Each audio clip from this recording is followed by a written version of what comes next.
রাজ্যের ক্রীড়ামন্ত্রী অরূপ বিশ্বাস এবং দমকল মন্ত্রী সুজিত বসুর পদত্যাগ দাবি করে কলকাতা মহানগরীতে প্রতিবাদ। লিওনেল মেসিকে কেন্দ্র করে যুব ভারতীতে আয়োজিত অনুষ্ঠানটি ভারতীয় ফুটবলের ইতিহাসে এক কলঙ্কজনক অধ্যায় হয়ে রইল। আর যার কারণে আমাকে পুলিশের তারা খেতে হয়েছে, যার কারণে এই ভাঙচুর হয়েছে, যার কারণে যে কারণে আমরা ওখানে গেছিলাম সেই কাঙ্ক্ষিত ব্যক্তিকে আমরা সচক্ষে দেখতে পারলাম না। আমাদের তো কারোর ইচ্ছা ছিল না, যাদেরকে আপনারা দেখিয়েছেন তাদেরকে। পশ্চিমবঙ্গের মানুষ বহুদিন আগে সিদ্ধান্ত নিয়েছে যে এই যারা শাসন ক্ষমতায় আছে, যারা আসলে তাদের পরিবারকে নিয়ে, তাদের কতগুলো পান্ডাকে নিয়ে ওই এলাকা ঘিরে রেখে দিয়েছিল, মেসিকে ঘিরে রেখে দিয়েছিল, মানুষকে দেখতে দেয়নি, তাদেরকে পশ্চিমবঙ্গের মানুষ বর্জন করেছে, তাদেরকে দেখতে চাইছে না। তারা মেসিকে কেন্দ্র করে আসলে আবার মানুষকে দেখতে বাধ্য করাচ্ছে। যাকে আমরা দেখতে চাই না তাকে জোর করে আপনারা দেখাতে চাইলেও আমরা দেখব না।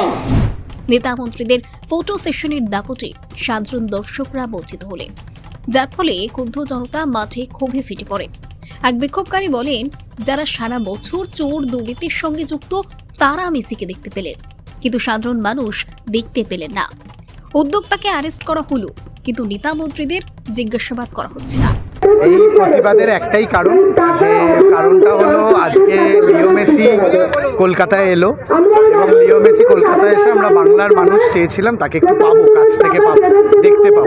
কারণ আমরা টিভিতে দেখেছি তাকে ওয়ার্ল্ড কাপ জিততে দেখেছি, ক্লাব ফুটবল দেখেছি, ওয়ার্ল্ড কাপ হারতে দেখেছি, কিন্তু আজকে যখন অন্য স্টেটগুলোতে এত সুন্দরভাবে লিও মেসিকে পাওয়া গেল, আমরা পেলাম না আমাদের প্রশাসনিক ব্লান্ডারের জন্য।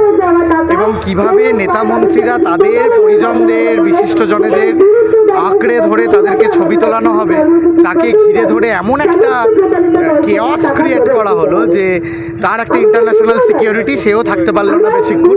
তো যারা কষ্ট করলো, টাকা পয়সা দিল, টিকিট কাটলো, তারা লিও মেসিকে একটুও পেলো কারা? যারা বছরের পর বছর ধরে চুরি দুর্নীতির সঙ্গে যুক্ত, তারা পেলো হচ্ছে লিও মেসিকে, তাদের পরিবার পরিজন পেলো লিও মেসিকে। আজ শতদ্রু দত্তকে অ্যারেস্ট করা হয়েছে, কিন্তু এই যারা নেতা মন্ত্রীরা যুক্ত তাদেরকে ডাকা হচ্ছে না, তাদেরকে জেরা করা হচ্ছে না। এইটা আমার ব্যক্তিগতভাবে একজন ফুটবল প্রেমী হিসেবে ক্ষোভ। যে নিরাপত্তার এমন কঙ্কালসার দশা এবং মেসির কদর্য মূর্তি স্থাপন বিশ্ব দরবারে দেশের ভাবমূর্তি ক্ষুণ্ণ করছে। যেখানে দেশের ফুটবল লিগ অনিশ্চিত, সেখানে এই অব্যবস্থা ও বিশৃঙ্খলা ফুটবলের অন্ধকার দিকটি প্রকট করল।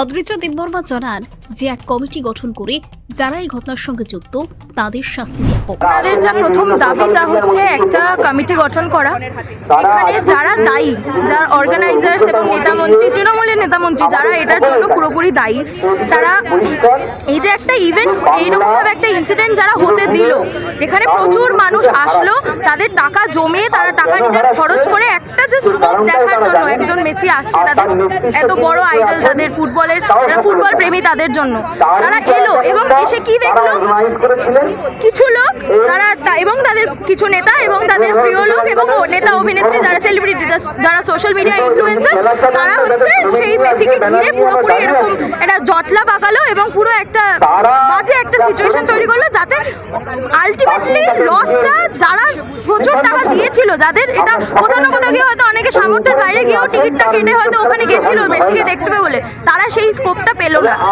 যাদের বেসিক, যেটা আমাদের বর্ডার লাইন, যেটা আমরা সেলিব্রিটি, আমরা যখন প্রিভিলেজ, আমাদের কাজ যে যারা আন্ডার প্রিভিলেজ বা যারা তাদের সেই স্কোপটা নেই ডেলি গিয়ে মেসিকে দেখার, তাদেরকে স্কোপ করে দেওয়া, তারা সেই স্কোপটা করতে দিল না। তারা ব্যুরো রিপোর্ট, জনতার কথা, সত্য সবার আগে। শুধু খবর নয়, জনতার সত্য তুলে ধরবো আমরা, তাই চ্যানেলটিকে সাবস্ক্রাইব করুন। যদি আপনি ভিডিওটি ফেসবুকে দেখছেন তবে পেজটি ফলো করুন।